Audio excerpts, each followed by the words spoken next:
Il y a un lien très fort entre les espèces végétales, animales et le climat.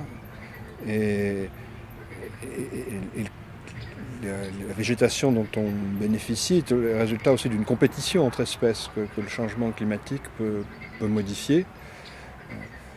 Alors dans le contexte d'un réchauffement, on voit des espèces qui voudront migrer. Et là, la vitesse du réchauffement est un paramètre essentiel. Si le réchauffement est trop rapide, cette migration d'espèces ne pourra pas avoir lieu parce que, en particulier les espèces végétales, on se déplace beaucoup plus lentement que les espèces animales et auront du mal à trouver les conditions climatiques optimales. Donc, actuellement, on est sur une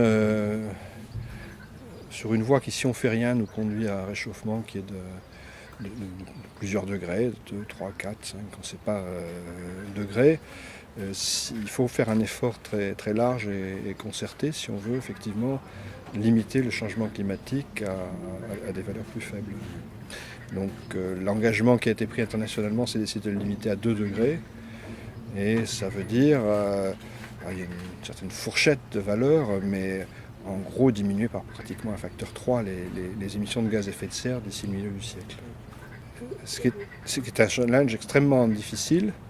Donc il faut prendre ça comme une ligne de mire. En tout cas, la première des choses, c'est d'essayer de savoir comment on peut enclencher une diminution de ces émissions et à quelle échéance.